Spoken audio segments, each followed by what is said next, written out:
Chers diplômés, Monsieur le Président de l'Ordre national et du Conseil francophone et germanophone, Mesdames, Mesdemoiselles, Messieurs, en vos titres et qualités, chers étudiants, chères étudiantes, chers collègues, quel honneur et quel plaisir pour moi de vous accueillir dans cet auditoire et avec l'aide de notre vice-doyen, vous remettre enfin, au nom de l'UMONS et de la Faculté d'architecture et d'urbanisme, et par la même occasion, en celui de l'ensemble de nos collègues, votre diplôme de master en architecture. Voici quelques semaines, notre recteur, le professeur Philippe Dubois, ouvrait l'année académique 2021-2022 dans des conditions similaires à celles de ce jour en raison de cette foutue pandémie. Il reste et restera probablement difficile encore pour un certain temps de prendre la parole sans évoquer cette période surréaliste que personne pratiquement n'était prêt à affronter. Est-ce notre manque de mémoire, notre naïveté, notre suffisance envers la nature qui en est le responsable? Difficile de se prononcer. En avons-nous tiré les enseignements? Sans doute pour certains d'entre nous, mais cela sera-t-il suffisant pour adapter notre mode de vie? Je suis personnellement, et comme beaucoup d'autres, bien en peine de répondre à cette question. Lors de cette rentrée académique, par la voix de notre collègue, le professeur Damien Darcy, et celle d'un de nos étudiants, Paul Baronnet, d'une de nos chercheuses, Louise Danève, notre faculté a proposé de décerner le titre de docteur honoris causa à Patrick Bouchain, architecte, urbaniste, maître d'œuvre, scénographe français. Patrick Bouchain est considéré comme l'un des pionniers de la préservation et de la revalorisation des lieux industriels. Il milite également pour une méthode collaborative impliquant les futurs usagers du lieu dans la conception des projets. Chaque citoyen, selon lui, est à ce titre un architecte. L'objectif de sa démarche étant de produire une architecture HQH, une architecture à haute qualité humaine. Peu de temps avant cette pandémie, le développement de cette pandémie, la faculté a obtenu un financement de la chaire Franqui au bénéfice du professeur émérite de l'Institut d'urbanisme de la ville de Paris et philosophe urbain Thierry Pacaud. Nous avons dû, hélas, organiser 4 des 5 leçons que prévoyait cette chaire en visioconférence.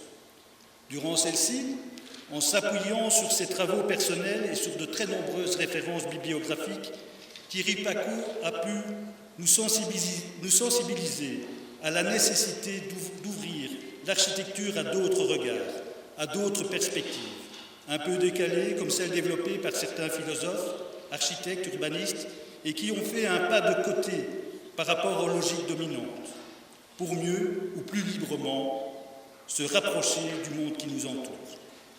Le choix de ces deux personnalités n'est évidemment pas fortuit, il n'est pas anodin non plus. Il traduit une identité facultaire qui se doit, qui se veut, en phase avec les valeurs de notre université. Valeurs que cette période de pandémie n'a pu que renforcer. Les actions menées par notre faculté, par l'institution et l'ensemble de ses composants, donc par chacun, vous aussi, chers étudiants, anciens étudiants, je pense, en sont une certaine preuve. Je vous remercie tous et toutes pour cela. Chaque année, à l'approche de la rentrée académique, comme tous les responsables d'enseignement, nous scrutons les chiffres de la rentrée. Quand ils sont bons, nous les scrutons avec satisfaction. Ils conditionnent le fonctionnement de notre institution et donc de notre faculté. Avec satisfaction, parce que, comme le rappelait encore il y a voici quelques jours, lors de la rentrée académique du campus U-Charleroi, le secrétaire d'État pour la relance et les investissements stratégiques chargé de la politique scientifique, rien de moins, Thomas Dermine, le développement technologique qui n'a jamais été aussi présent qu'aujourd'hui n'a jamais supprimé d'emplois. Cependant, il sera de plus en plus nécessaire d'être qualifié pour obtenir un job. L'accès à l'enseignement supérieur et à l'université est certainement très important pour les prochaines générations. Ces chiffres, nous les regardons aussi avec inquiétude, car assurer un enseignement et une recherche de qualité dans les conditions actuelles de financement de l'enseignement est un challenge quotidien.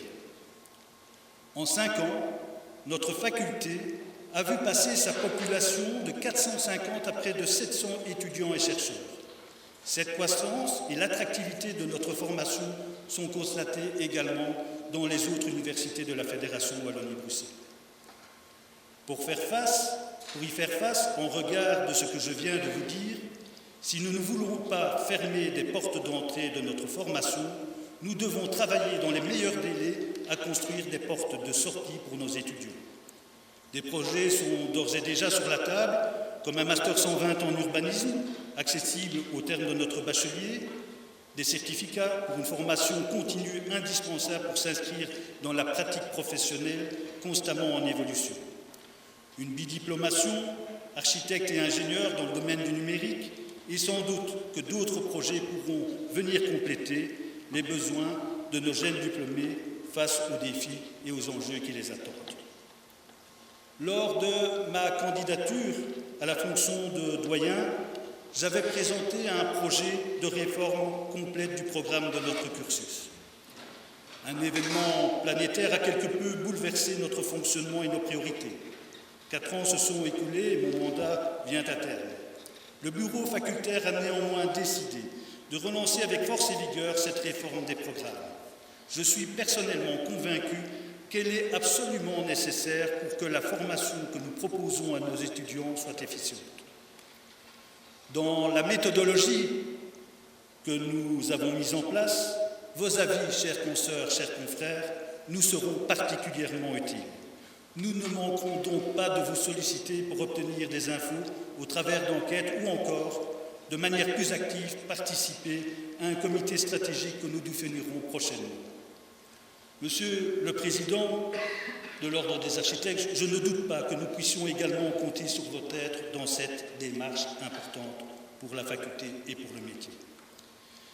Depuis que des refuges se sont transformés en lieux de vie, les architectes ont toujours joué un rôle sociétal important. Qu'il s'agisse de loger, de défendre, de bouger, de communiquer, d'organiser et même de célébrer. Dans l'actuel classement des arts, même s'il a de tout temps prêté à beaucoup de discussions, l'architecture est le premier art, avant la sculpture, la peinture, le dessin ou encore la musique. Ne vous y prévenez pas, si j'évoque ceci, ce n'est évidemment pas par prétention à l'égard des autres disciplines artistiques, mais pour rappeler l'importance de notre domaine et les enjeux que sous-tend la pratique de l'architecture et de l'urbanisme. Les récentes inondations ne font sans doute que confirmer mon propos. Régulièrement, lors des discussions institutionnelles et particulièrement dans le champ de la recherche, on assimile notre discipline aux sciences humaines. Les personnalités mises à l'honneur ces derniers temps, que j'ai évoquées un peu plus tôt dans ce discours, ne démentent pas la place de l'humain dans nos préoccupations. Mais il est totalement fantaisiste de penser que notre métier se résout seulement à ce champ. Ceux qui le pensent devraient sans doute, ne serait-ce que cela, assister à une réunion de chantier pour comprendre l'importance de la technique et de la technologie dans un concept architectural et urbanistique. Je pense, et je ne suis pas le seul, que nous devons défendre et revendiquer la place qui revient à l'architecture et à l'urbanisme dans la pratique professionnelle, dans l'enseignement et la recherche. Arrêtons de chercher à savoir si l'architecture doit être considérée dans les sciences humaines ou dans les sciences appliquées. Notre domaine mérite une reconnaissance en tant que tel. Chers jeunes consoeurs, chers jeunes confrères, vous avez cette possibilité au travers de votre pratique professionnelle. Faites-le avec force et humilité, car bâtir reste un travail d'équipe où chacun a son rôle à jouer. Monsieur le Président, à nouveau, il est important que l'Ordre continue à soutenir et à renforcer la légitimité et le rôle des architectes face aux administrations notamment. Et nous comptons sur vous à cette occasion. À l'occasion des soirées de diplomation, nous sollicitons d'anciens étudiants et d'anciennes étudiantes pour parrainer cet événement. Nous souhaitons, au travers de cette demande, mettre en évidence la pluralité des pratiques professionnelles résultant de nos formations. Praticiens, membres d'une administration communale, ont déjà défilé sur cette scène. Vous le savez, depuis notre intégration à l'université, notre faculté, seule ou en co-tutelle avec d'autres universités, diplôme des docteurs.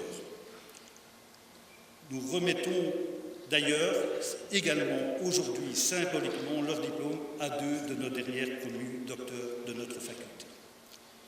Quelques-uns et quelques-unes qui les ont précédés sont devenus des collègues et sont sans doute présents dans la salle. D'autres rejoignent d'autres universités ou d'autres labos. Aujourd'hui, nous avons invité une jeune femme doublement diplômée, docteur de l'UMONS, de notre faculté, et de l'Université d'Avignon, sous la direction notamment du professeur Vincent Bécu.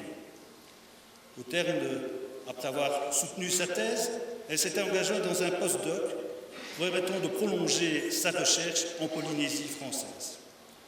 Charlotte Hinsleff a accepté avec enthousiasme, un enthousiasme touchant, je dirais même, de vous dire quelques mots sur son parcours, sur ses doutes, sur ses envies, sur sa motivation et finalement, je pense, sur ses plaisirs. Mais la connaissant un peu, ce qu'elle ne vous dira pas, c'est qu'elle a récemment participé à des jurys de sélection pour 2 postes, dont celui qu'elle occupe aujourd'hui à l'Université de Versailles à Saint-Quentin-en-Yvelines, où elle travaille sur la transition climatique et les risques associés, la résilience en un mot. 2 fois, elle s'est classée première de ces jurys, qui ont rassemblé de nombreux candidats. Cela prouve ses compétences, mais là, personne n'en doutait. Mais c'est aussi la preuve de la qualité et de la pertinence des recherches qui sont développées à l'AFE. Je terminerai mon intervention avec un peu de soulagement, peut-être moins que vous d'ailleurs, en vous demandant à toutes et à tous de rester en contact avec nous, vous disposez toujours d'une adresse mail institutionnelle, consultez-la, réorientez-la vers votre adresse privée, surfez sur nos sites internet, scrutez nos réseaux sociaux. Votre avenir nous intéresse. Comme je vous l'ai dit lors de la proclamation virtuelle, nous espérons avoir planté quelques jalons sur le chemin de votre bonheur. La vie professionnelle doit aussi y contribuer. Mesdemoiselles, messieurs, vous les promus de l'année académique 2019-2020, les premiers de l'année Covid, vous qui avez peut-être, comme certains d'entre nous et comme beaucoup d'autres, souffert, pire, été endeuillés par le départ de proches, à vous qui avez été dépossédés des derniers mois au sein de notre faculté, de votre faculté, à vous qui n'avez pu bénéficier de la traditionnelle douche au champagne dans la cour d'honneur du 88 rue d'Avril lors de la proclamation, à vous qui avez dû patienter plus d'1 an pour vous voir remettre symboliquement votre diplôme, à vous encore que la situation nous a imposé peut-être de priver ce soir de la présence d'un membre important de votre entourage et de votre vie, à vos parents, vos beaux-parents, vos frères, vos sœurs, à votre famille, à tous ceux qui ont planté les jalons sur le parcours que vous venez de vivre à la faculté d'architecture, à tous ceux qui ont contribué à la mise en place de cette soirée, à vous, et comme le chante Stromae, à tous ceux qui n'en ont pas, nous lèverons notre verre à la fin de cette soirée de diplomation. Au plaisir de vous revoir, ne l'oubliez jamais, vous serez toujours les bienvenus et les bienvenues dans votre faculté. J'ai dit.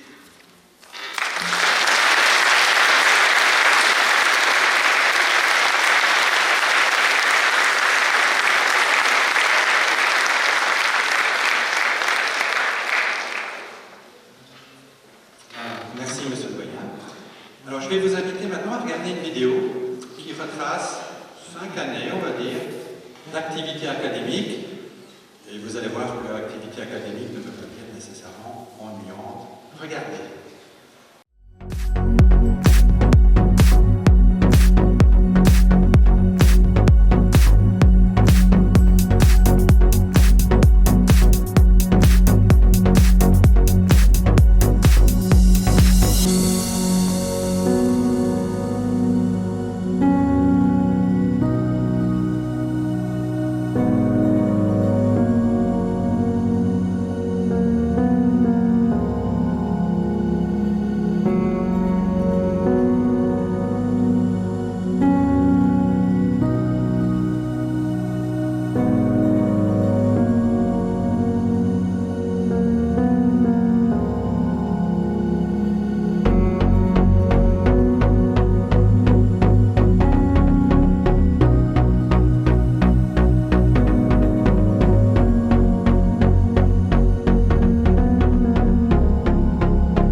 Nous allons écouter maintenant l'avis de l'ordre qui va être donné par M. Philippe Meyer, qui est le président du Conseil de l'ordre des architectes francophones et germanophones. Je vous invite à nous donner l'avis de l'ordre.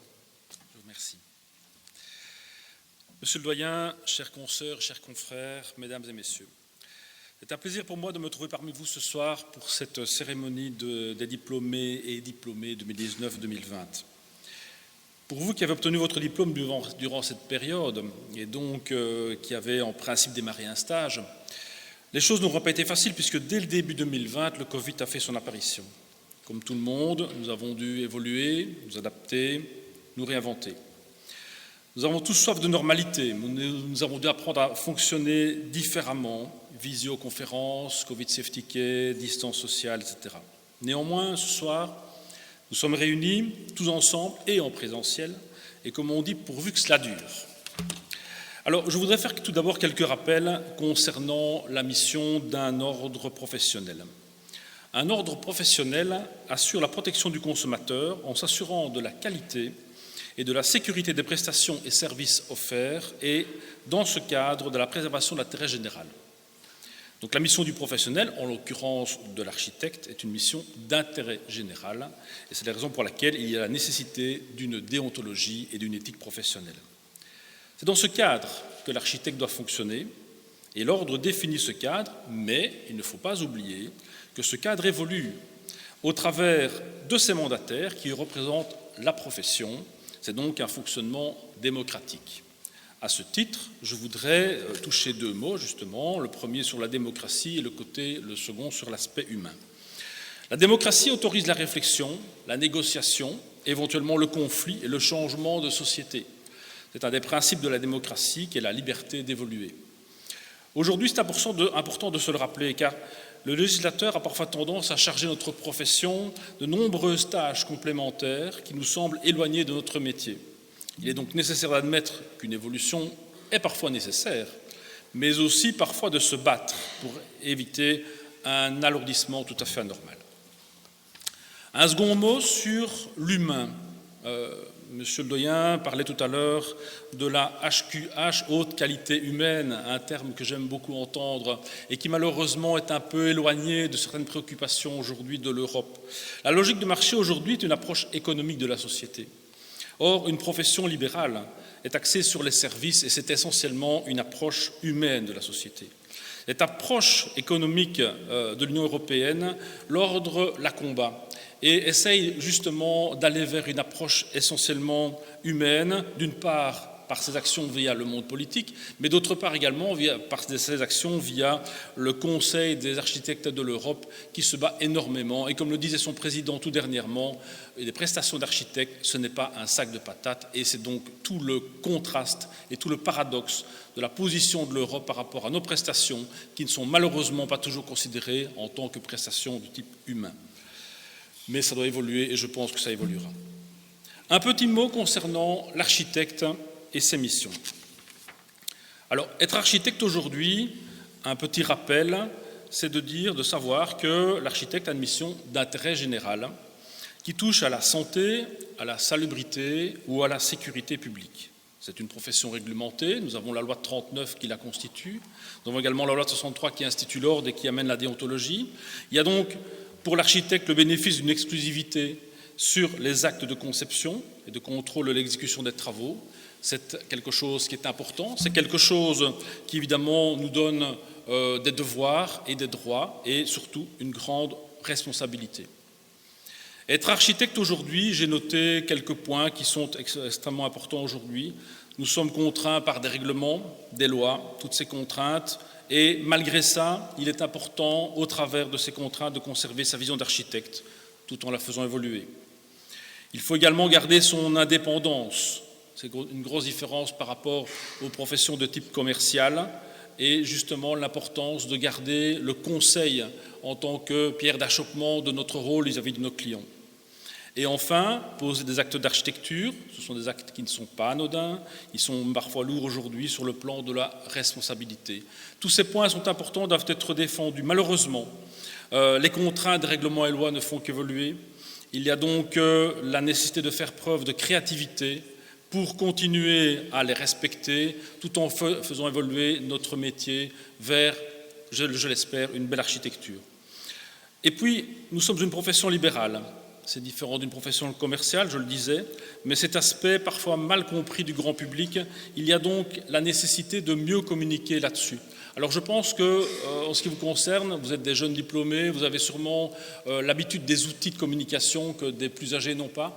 Peu importe, aujourd'hui on doit mieux communiquer en tant qu'architecte et l'Ordre est également là aussi pour essayer de faire le relais.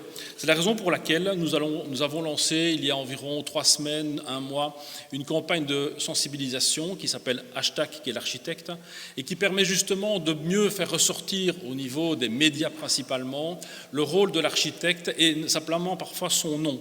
On constate malheureusement que bien souvent, lorsque un projet est évoqué dans la presse, on évoque éventuellement le politique, le promoteur, l'entrepreneur, le citoyen est interrogé, l'architecte est oublié. Cette campagne #QuestL'Architecte a pour but de remettre en avant l'architecte par rapport à des projets. Nous espérons qu'elle sera bien suivie et tous les architectes peuvent y participer. Il suffit de se connecter sur le site de l'Ordre et vous verrez les modalités qui permettent de publier des photos et l'Ordre en fera le relais.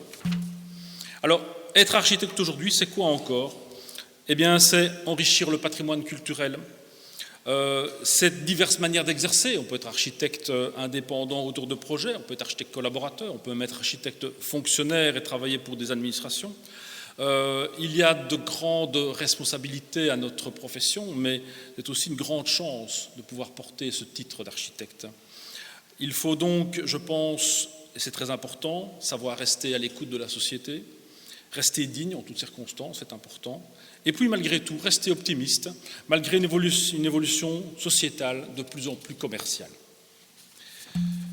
Alors, les missions de l'architecte, brièvement, et sans trop rentrer dans le détail, vous savez bien entendu le rôle de l'architecte au niveau de la conception, au niveau du contrôle de l'exécution, et je ne vais pas rentrer davantage là-dedans, mais il y a aussi les autres tâches de l'architecte.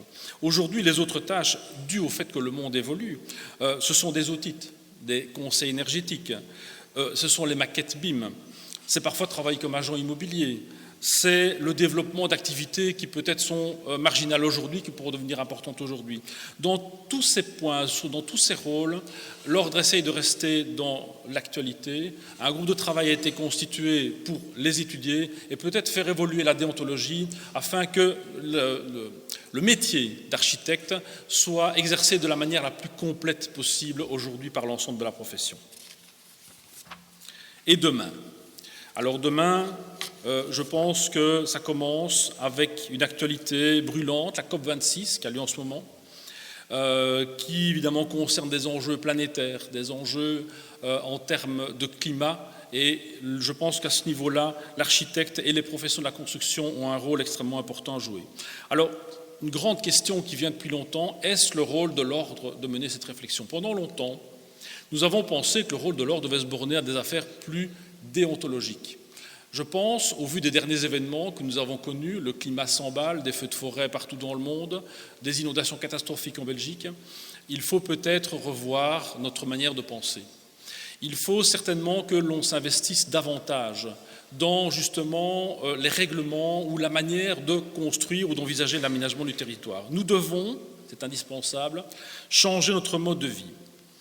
La construction et l'habitat, je veux dire la manière dont nous vivons dans nos habitats aujourd'hui, c'est 39% des gaz à effet de serre qui sont émis. C'est énorme.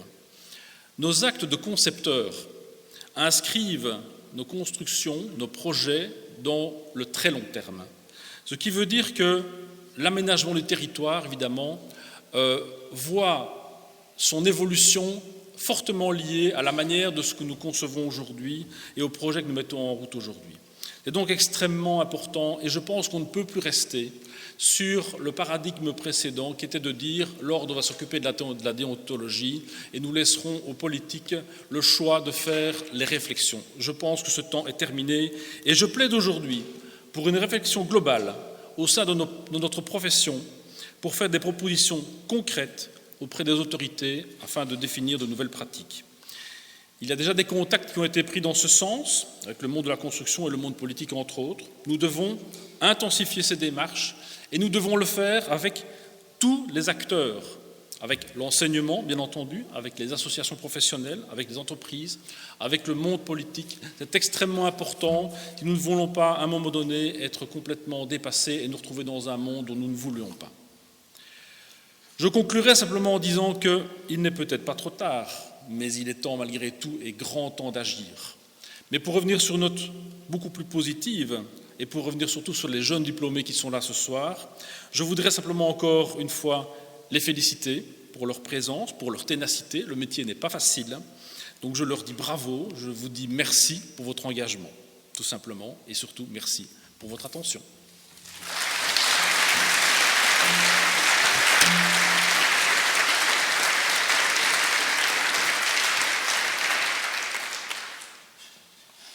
Nous allons écouter maintenant le témoignage de l'ancien étudiant, un témoignage pour vous, le nouveau ex-étudiant. Il s'agit donc de Benaël Rasner,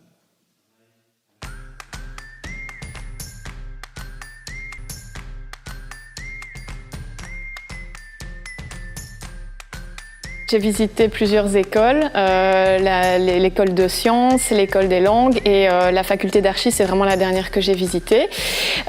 Et en fait, c'était Karl à l'époque qui m'avait reçue et qui m'avait un peu montré que voilà, il y avait le côté maquette, le côté plan qui permettait de concrétiser une idée et c'est vraiment ça qui m'a convaincue à choisir la faculté d'architecture.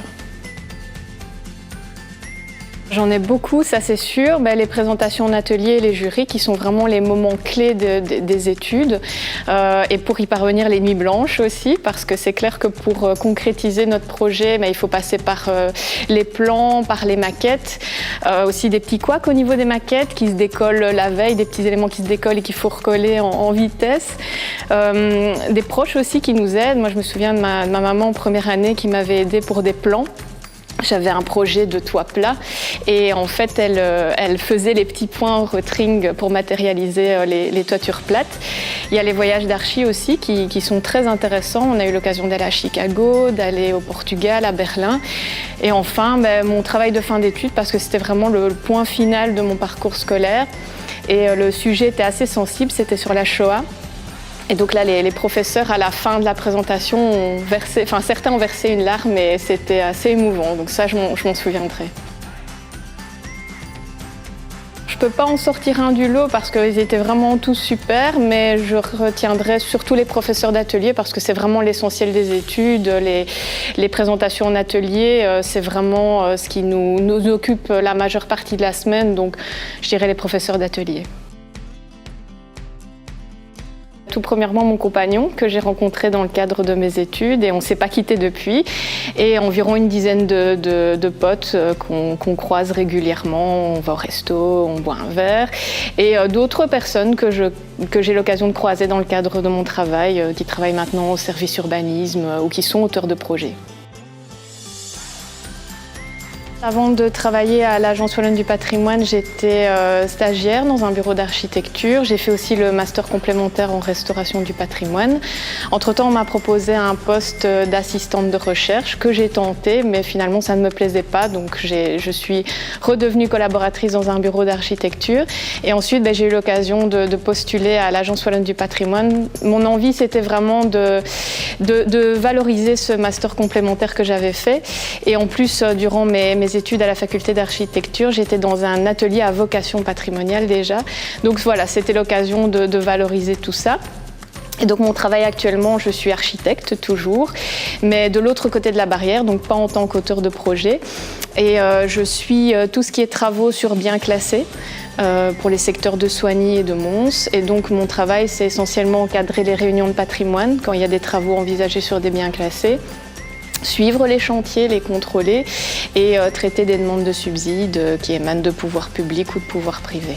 Une journée type de travail, donc je peux être le matin dans une réunion de patrimoine avec un comité d'accompagnement qui est constitué du propriétaire du bien, la Commission royale des monuments sites et fouilles. On travaille en binôme, donc je suis architecte mais je travaille aussi avec un historien de l'art et le représentant de la commune dans laquelle se trouve le bien et le fonctionnaire délégué. Donc je peux être très bien le matin en réunion de patrimoine et l'après-midi sur chantier pour toujours des travaux sur biens classés qui sont en cours et pour contrôler la bonne dépense de l'argent public. Essayer de tenter de trouver un bureau dans lequel on se sent bien, où il y a des possibilités d'évolution, faire un CV structuré et montrer vraiment sa motivation lors des entretiens d'embauche. Ça, je pense que c'est vraiment important.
En chantier, je m'appelle Teuse. C'est écrit que vous le verrez normalement. Vous savez, je ne crois pas qu'il y ait de bonnes ou de mauvaises études. Nous, si on devait résumer nos études aujourd'hui avec vous, on dirait que ce sont d'abord des rencontres. Des professeurs qui nous ont tendu la main, peut-être à un moment où on ne pouvait pas, où nous étions seuls chez nous. Et c'est assez curieux de se dire que les hasards, les rencontres, forgent une destinée. Parce que quand on a le goût de l'archi, quand on a le goût de l'architecture bien faite, le beau geste, parfois on ne trouve pas l'interlocuteur, en face je dirais, le miroir qui vous aide à avancer. Alors ça, c'est pas notre cas, comme je disais là, puisque nous, au contraire, nous avons pu, et nous disons merci à l'archi. Nous lui disons merci, on chante l'archi, on danse l'archi. Nous ne sommes qu'amour. Et finalement, quand les gens nous disent « Mais comment faites-vous pour réussir vos études ?» On leur répond très simplement « On n'a pas été en cours. C'est ce goût de l'amour, ce goût qui nous a poussés aujourd'hui à entreprendre des constructions. Et demain, qui sait, peut-être simplement à nous mettre au service de la communauté, faire le don de soi. »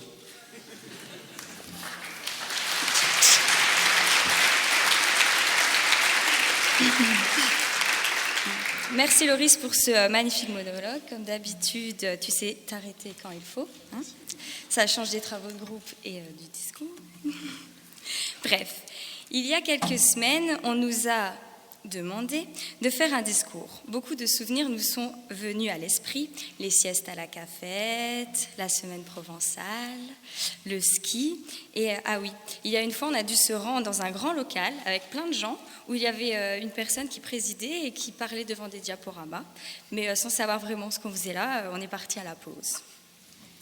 Enfin bon, bref de plaisanterie.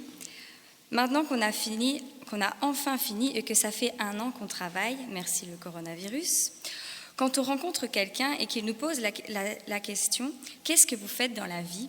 on répond « Architecte ». Bon, on oublie parfois de préciser qu'on est encore stagiaire et qu'on gagnait beaucoup mieux en job étudiant. Mais il y a toujours cette fascination pour ce métier où on nous lâche un gros « Waouh, classe !» et ensuite suit « Ah, j'aimerais bien aussi faire ça comme étude ». Et à ce moment-là, une pensée me vient. Ma pensée. Fouillez, pauvre fou! Mais si vous avez le courage et la passion, attendez-vous à vivre quelque chose d'inédit. Architecte, un métier de passion qu'ils disent « Ah ça oui ». Il nous en a fallu pour survivre à ces 5 années. 5 années où ni notre famille, ni nos amis ne comprenaient pourquoi notre blocus se calait sur un horaire similaire à celui d'un jeune hibou entrepreneur. Quoi de plus beau que de se couper le doigt avec le scalpel sur un fond de chant d'oiseaux à 5 heures du matin. Et ces fameux conseils qu'on nous donnait, prépare un planning, dors plus, tu seras plus productif, fais ta maquette à l'avance, etc. 2 jours de blocus, déjà 48 heures de retard sur le programme, donc, à moins de nous irriter, les conseils, vous aurez pu vous les garder. Mais le fait d'être incompris possède un avantage indéniable. Entre compagnons de galère, on forme la famille unie que toutes les facultés envient.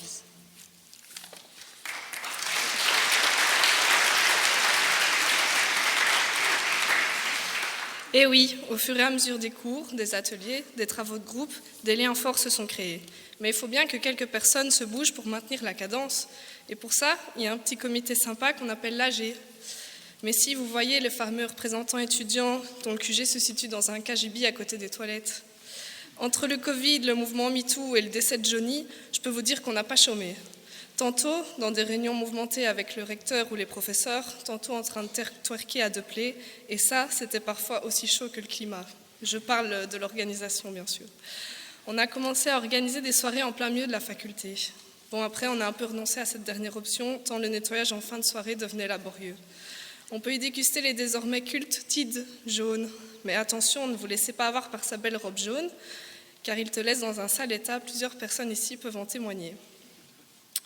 Le ski est également notre marque de fabrique, sport le jour, fiesta la nuit, mais ce qu'il se passe dans les montagnes reste dans les montagnes. Une chose est sûre, tu rentres de là encore plus fatigué que quand tu n'étais parti.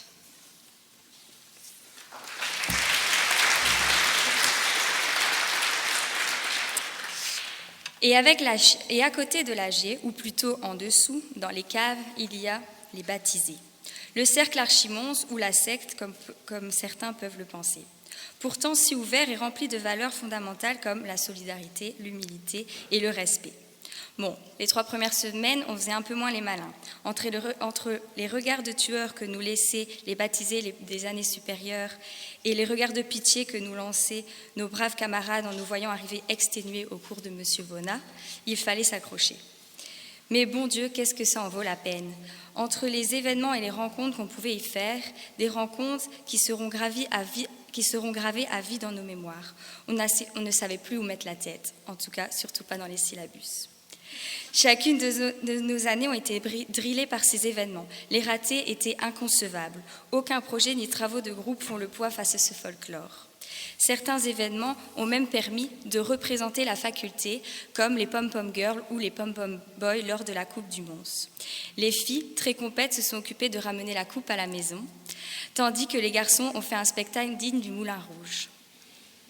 D'ailleurs, pour les années précédentes, merci de ne pas mettre le workshop en même temps que la coupe. Petite pensée aux étudiants futurs et actuels.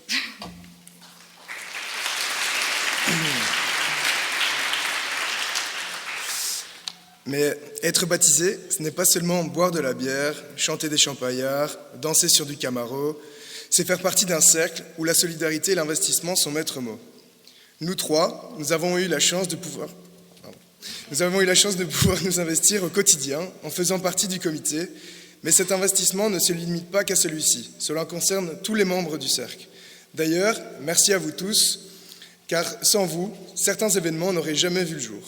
Entre les soirées à thème, la Saint-Nic, la semaine pro, le bal, la descente de la laisse, quand on y met les pieds une fois, on n'a plus envie de s'arrêter. C'est même dur maintenant. Et c'est seulement en sortant du milieu étudiant qu'on se rend compte de la force de cohésion qu'amène un tel groupe de personnes. Nous sommes rentrés dans le cercle pour faire la fête et nous en sortons épanouis avec des étoiles plein les yeux et une foule de souvenirs plus dingues les uns que les autres.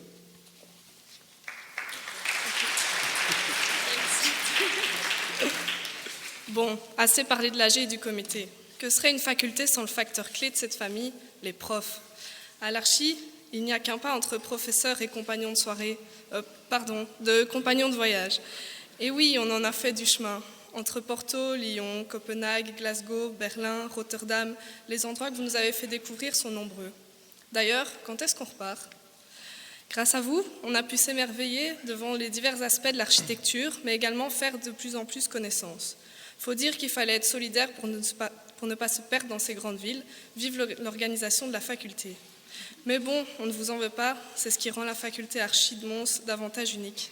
Et oui, unique, on n'a pas tous la chance de tomber dans une école à échelle humaine, où tu savais qui allait arriver en retard avec la tête dans le cul, qui allait poser 10 questions pendant le cours, qui allait dormir dans le fond de la classe, qui allait sortir en courant de l'auditoire à 9h du matin pour aller vomir, qui allait venir à un cours sur 10, et celui qui nous a mis le plus en rogne, qui venait à un cours sur 10, qui ne foutait rien pendant le quad, mais qui allait quand même réussir son jury. Et oui, je sais que vous avez tous quelqu'un en tête au moment où je vous parle, parce qu'ici, on n'est pas que des numéros.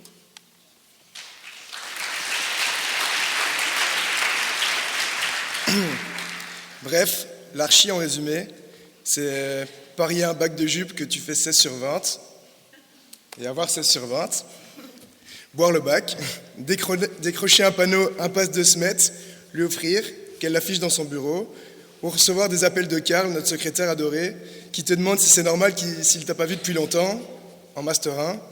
Rappelle-moi Karl, ça me manque. D'ailleurs, sans cette personne dévouée, beaucoup ne seraient pas arrivés au bout de la course. Il est un peu comme la bouteille d'eau en plein désert ou un frigo-box sur une plage. Il est frais, quoi. On félicite chacun d'entre nous d'être ici aujourd'hui. On a survécu ensemble, la tête pleine de souvenirs, d'anecdotes, de rencontres. Des rencontres qui se sont transformées en amitié, qui, nous l'espérons, dureront à vie.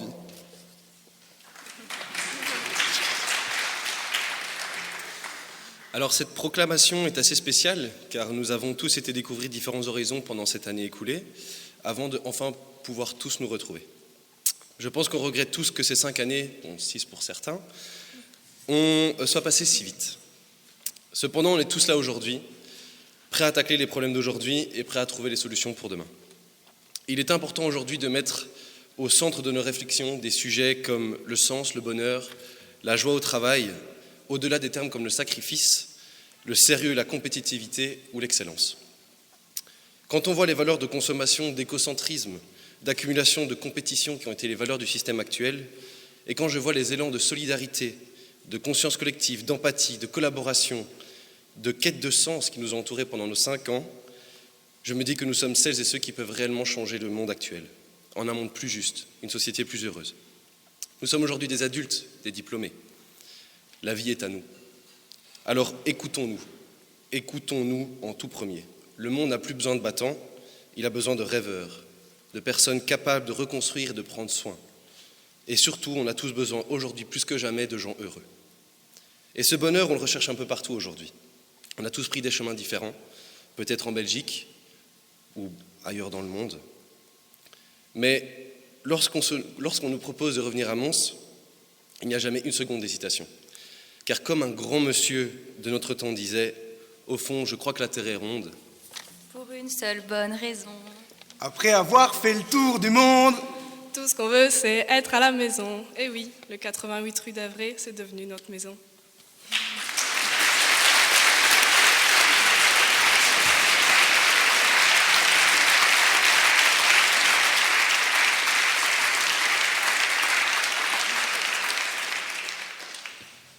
Merci, très intéressant. Une petite remarque. Chers parents, vous avez aussi payé des études, ils ont aussi travaillé. Et enfin, je découvre le plaisir le visage de M. Terminati que je vous le dis. Nous allons voir maintenant une vidéo réalisée par les étudiants. Vous voyez ce qu'ils ont fait pendant 5 ans.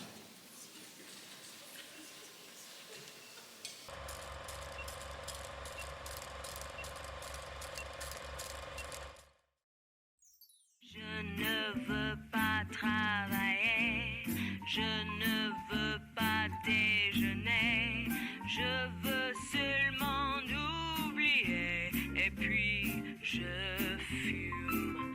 Déjà j'ai connu le parfum de l'amour, 1 million de roses n'embâmerait pas autant. Maintenant une seule fleur dans mes entourages me rend malade.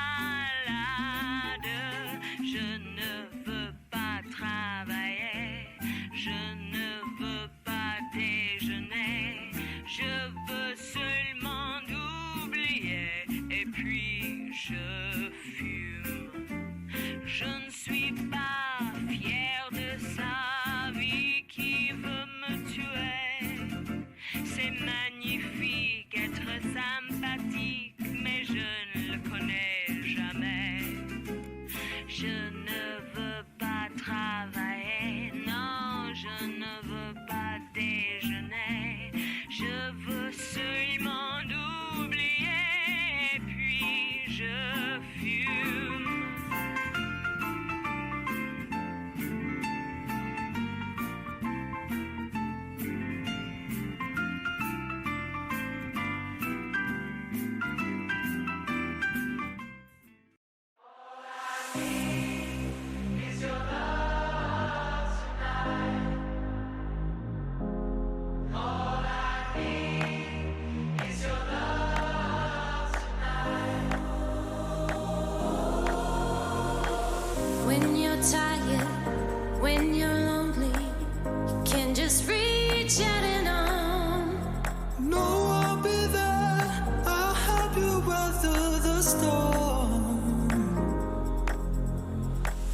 Us together, nothing's ever felt more like home. No, I'll be there.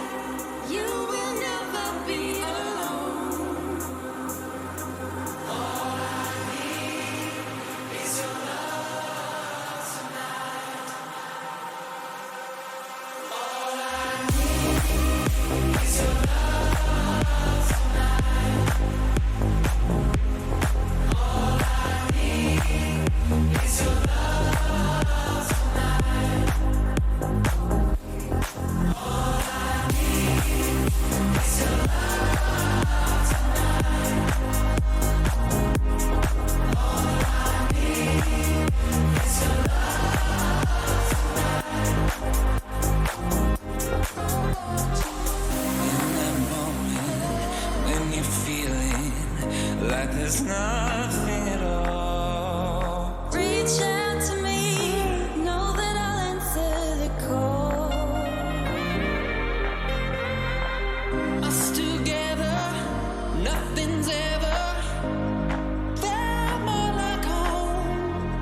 No, I'll be there. You will never be alone.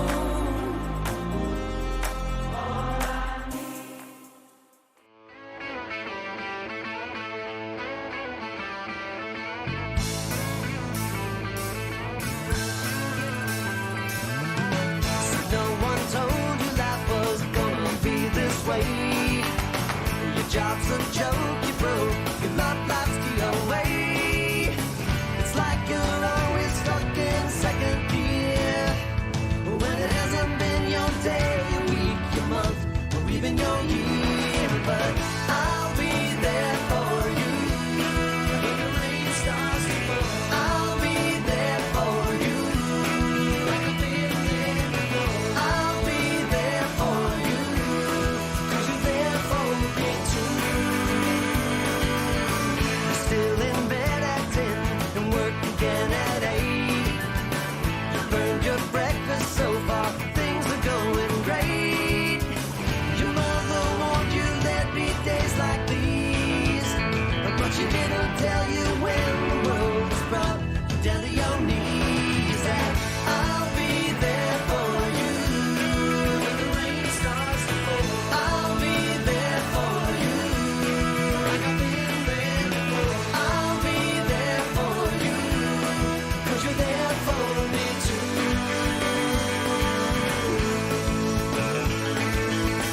No one could ever know me, no one could ever see me.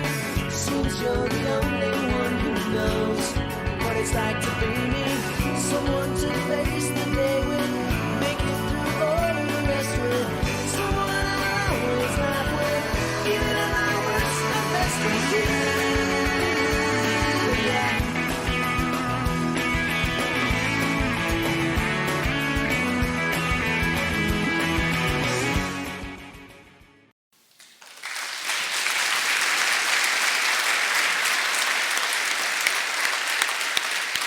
Je vous dis des formulaires d'inscription. Nous allons écouter maintenant M. Martin Stassens, qui est donc notre major de promotion et qui va nous dire quelques mots.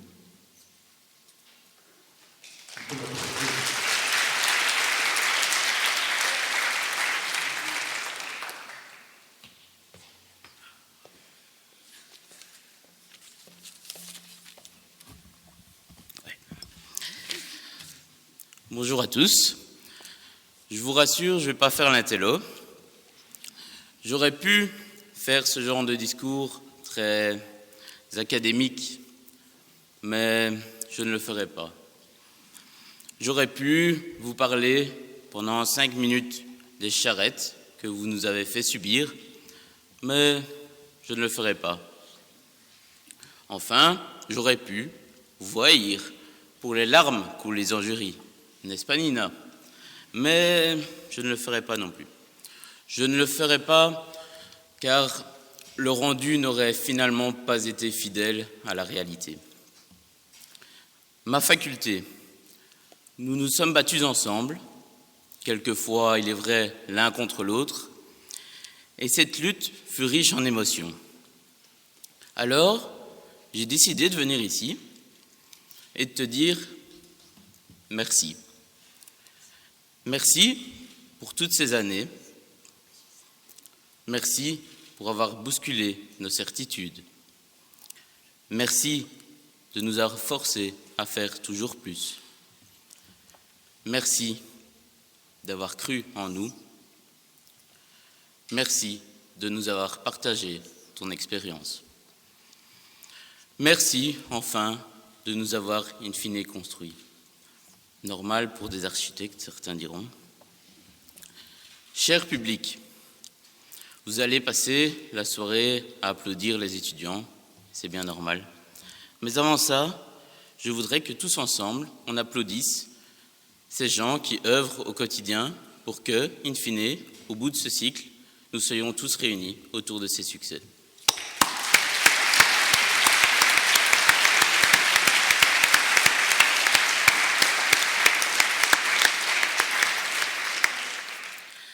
Alors, comment ne pas l'évoquer? Loris l'a déjà fait un petit peu. Notre secrétariat, Mimi, Karl et les autres, recevez cet ultime message de ma part. Restez à l'écoute, soyez vrais, soyez humains, soyez vous. Défendez les vraies valeurs. Nous sommes jeunes, mais on le sait déjà, elles ne sont pas souvent du côté du pouvoir, de l'argent ou de la gloire. Bref, ne changez pas. Enfin, merci à mon doyen, notre doyen, qui m'en voudra évidemment de l'avoir cité. Sa modestie illustre bien l'adage selon lequel ce n'est pas la fonction qui fait l'homme, mais la manière dont il la remplit. Merci, monsieur. À toi, ma faculté, je te tire mon chapeau pour l'accueil que tu nous as réservé et je te dis merci.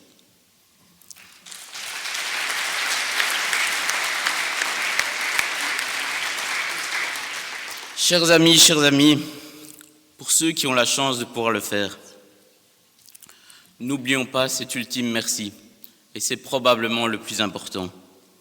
Merci à vous, chers parents, merci papa, merci maman, bonne soirée à tous.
Bon, je ne m'y attendais pas.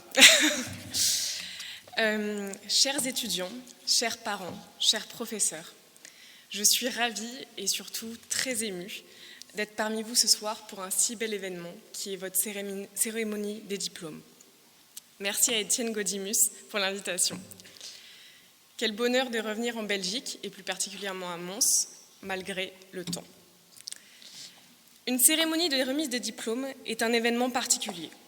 Pour vous, étudiants, qui voyez arriver la fin de vos études, partagez entre un sentiment de joie, de fierté, mais peut-être également de nostalgie et de doute sur la poursuite de votre parcours.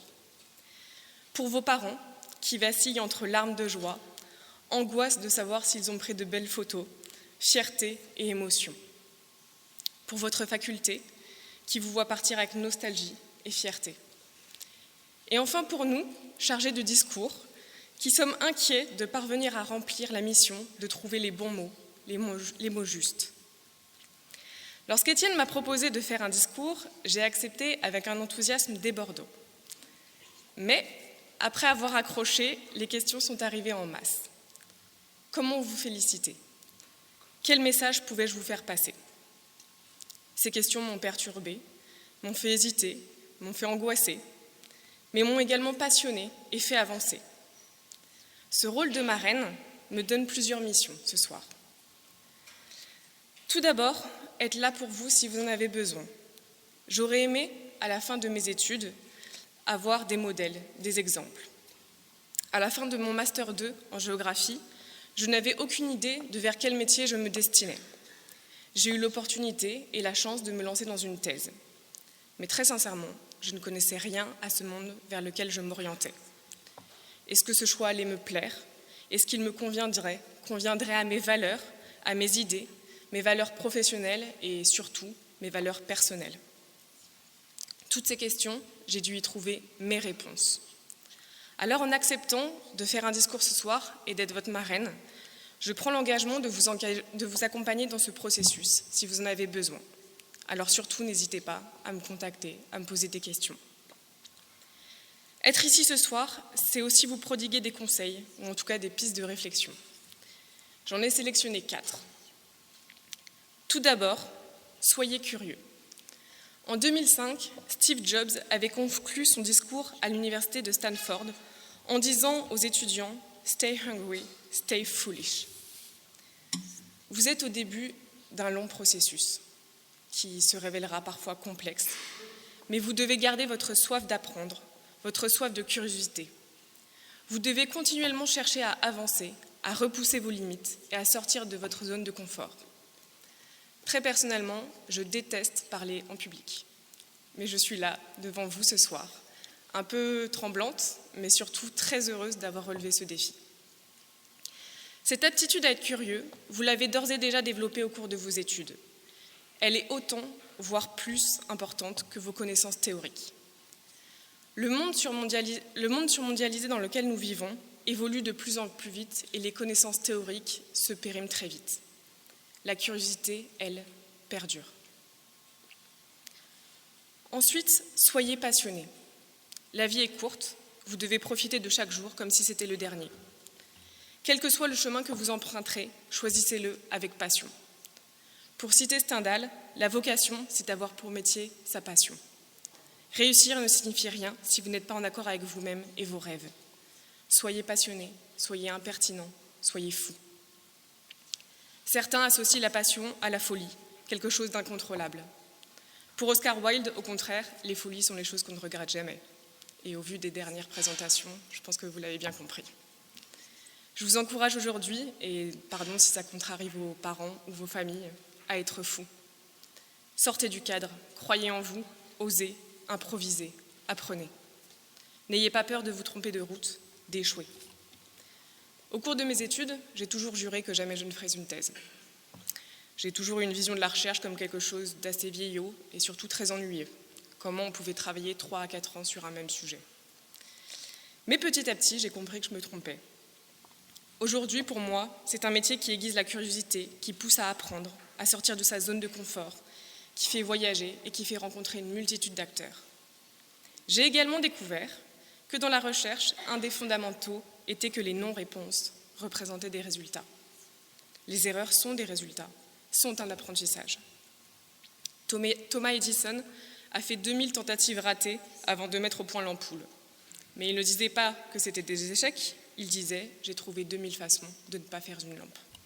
Mais il suffisait d'en trouver une seule pour que ça fonctionne. Le plus important est donc de tirer des leçons des écueils et de continuer à avancer. Enfin, et certains l'ont déjà dit avant moi, soyez optimistes. Être un professionnel est une chose, être un bon professionnel est à votre portée. Mais être un grand professionnel demande du courage, de l'optimisme, de l'humilité et de l'éthique. Vous n'êtes pas seuls, vous l'avez compris, vous êtes des citoyens du monde. Regardez autour de vous, regardez vos camarades. Ils ont été et seront vos compagnons de route. Espérez changer les choses, espérez améliorer les choses. Au cours de ma thèse, je suis arrivée complètement paniquée dans le bureau de mon co-directeur, Vincent Bécu. Je lui ai demandé très inquiète à quoi servait tout mon travail que je trouvais vraiment mineur et très peu impactant. Il m'a alors regardée et m'a demandé si je considérais qu'une bonne thèse, c'était le prochain prix Nobel. Je lui ai évidemment répondu que oui. Mais en échangeant avec lui, j'ai compris que c'était chaque petit caillou qui participait à la grande route. Changer les choses passe par toutes ces petites choses qui parfois nous paraissent insignifiantes, mais elles ne le sont jamais réellement. Cette anecdote me fait penser à une question que tout le monde me pose quand ils apprennent que je travaille sur le changement climatique. On me pose la question, mais n'êtes-vous pas déprimé en lisant, en apprenant autant de choses sur le climat ? Je leur réponds toujours que ce qui m'anime, c'est apporter ma pierre à l'édifice. Parfois, oui, je suis inquiète. Parfois, oui, je suis triste. Mais chaque jour, je travaille avec l'objectif d'apporter de nouvelles connaissances et outils aux gens avec qui je travaille. Alors, comme dirait Barack Obama, ayez l'audace de l'espoir. Pour conclure, je voudrais à nouveau vous exprimer ma joie de faire partie de cette cérémonie de diplôme. Cette cérémonie, c'est un moment qui est à la fois solennel, parce qu'il symbolise la fin d'un cycle et le début d'un nouveau, le passage d'un statut d'étudiant à un statut d'adulte et de professionnel. C'est un accomplissement, une réussite, un immense succès. Ce moment restera à jamais dans vos mémoires, la fin de vos années d'études. Mais ce moment, c'est également un moment de partage, car ce succès ne s'est pas construit tout seul. Pensez à vos parents, à vos proches, qui vous ont encouragé, soutenu et bien souvent supporté pendant toutes ces années. Et croyez-moi, c'est loin d'être fini. Malgré les potentiels désaccords, vos incompréhensions mutuelles, c'est grâce à votre famille, vos proches, que vous en êtes arrivés là aujourd'hui. Pensez également à vos professeurs, qui se sont bien souvent arrachés les cheveux devant vos copies, qui vous ont transmis des connaissances et des compétences pour vous développer, vous aiguiller pour trouver votre voie, vous remotiver quand il en était besoin, et vous accompagner jusqu'à cette ligne de départ qu'est la vie active. Prenez le temps, s'il vous plaît, de les applaudir pour les remercier.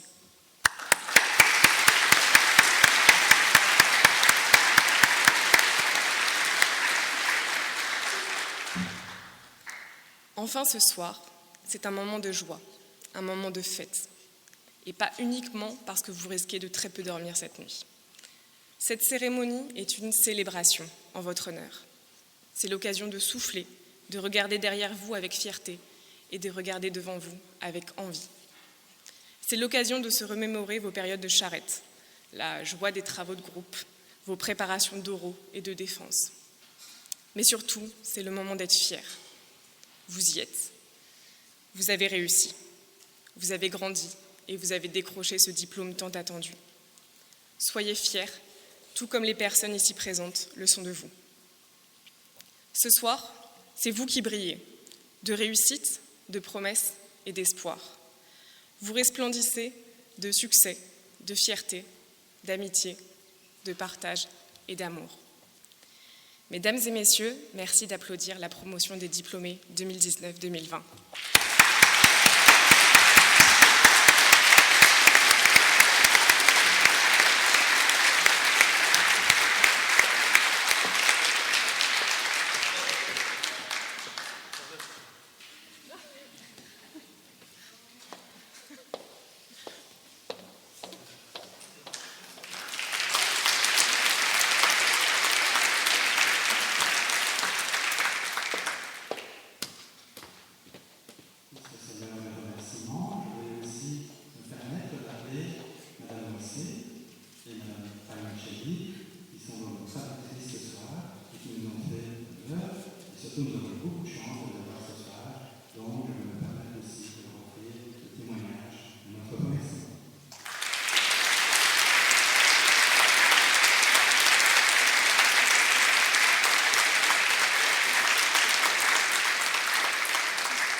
Bonsoir à toutes et à tous.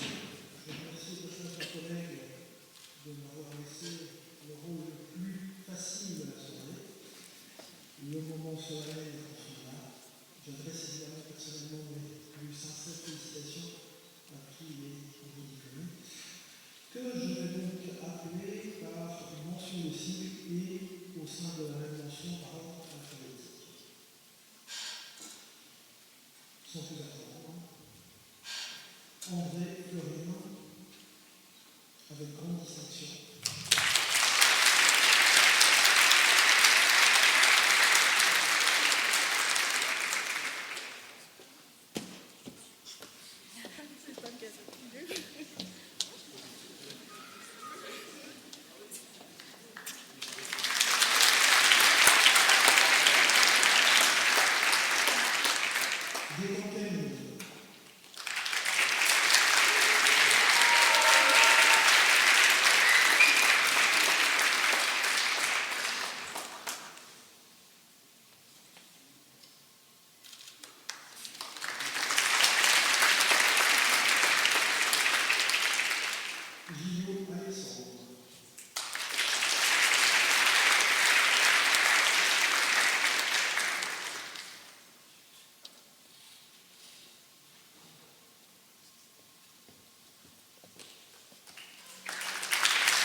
Je cite évidemment tous les diplômés, y compris celles et ceux qui malheureusement n'ont pas pu être parmi nous ce soir, parmi lesquels Jérémy Déborah.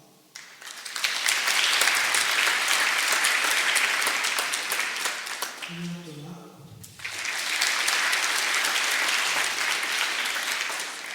J'appelle maintenant Mulder Scurie.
Ensuite, ont obtenu un master avec distinction.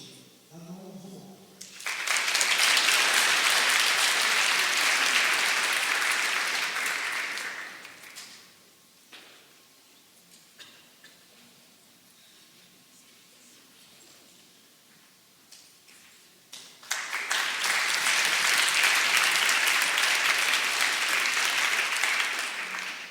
Basse Arnaud, qui n'a pas pu être présent ce soir.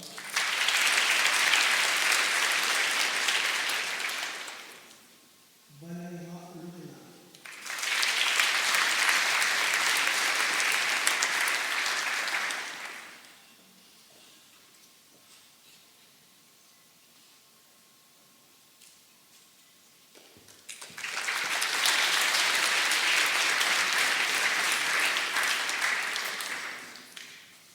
Guillaume Céline.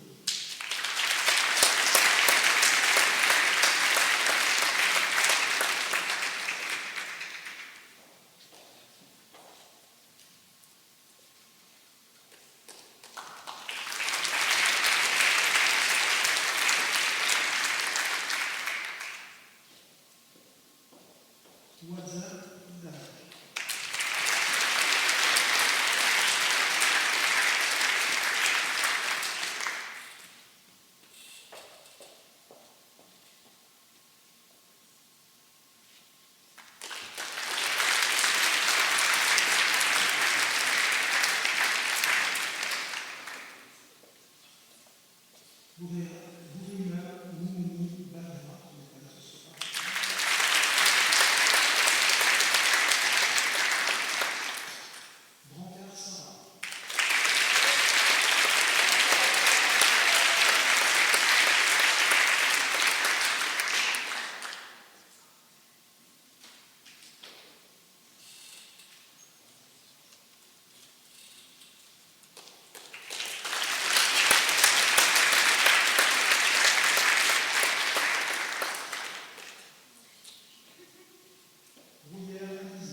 déclare Salomé.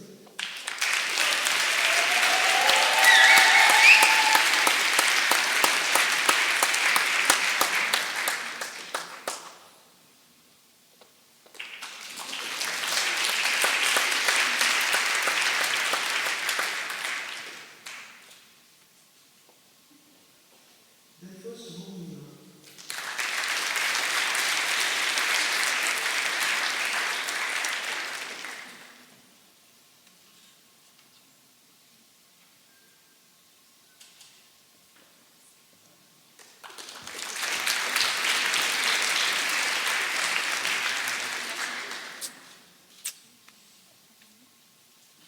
Delot Justine.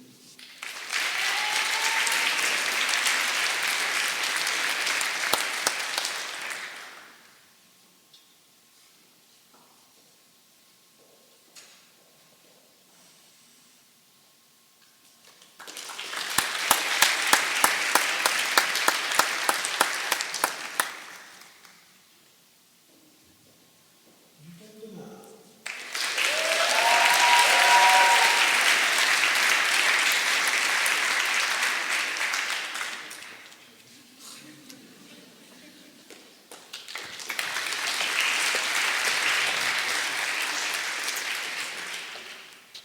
Grenier Jules.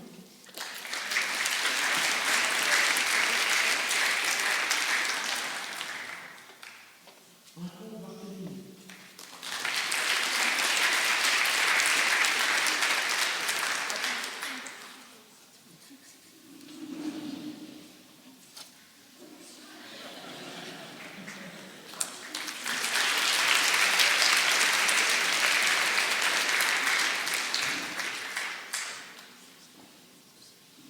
Essamy Elimane.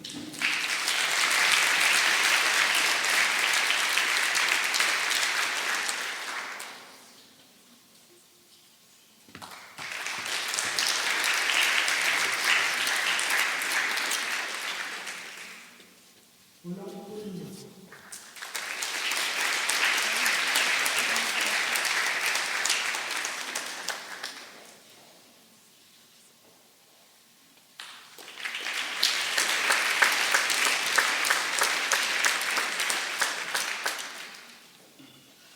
Isabelle Lydia.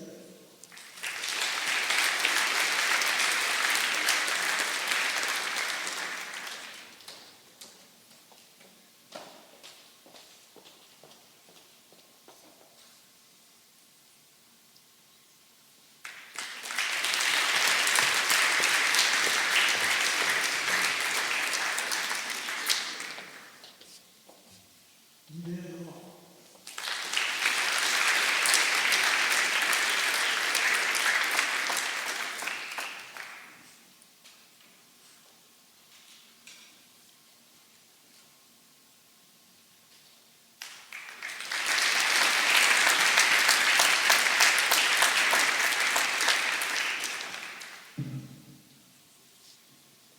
Yves Vraiment.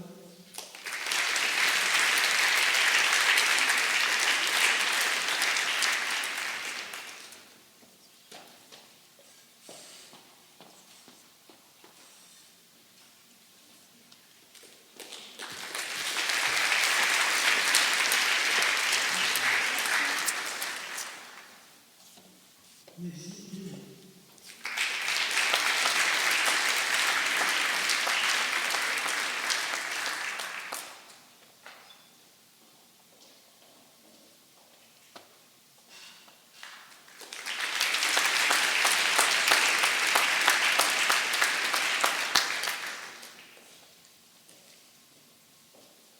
Rochelle Juliot.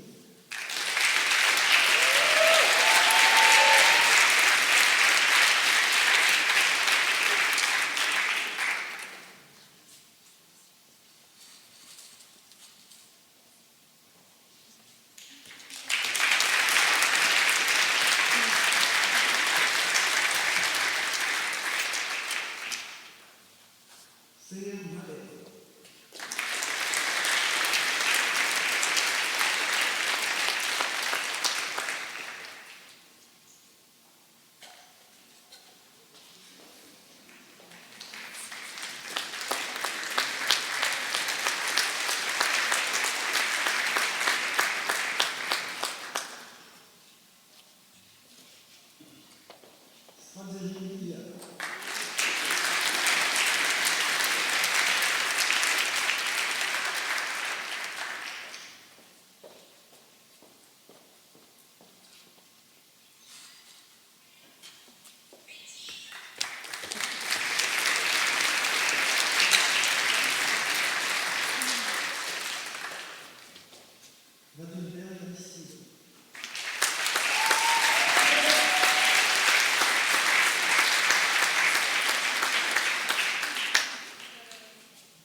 du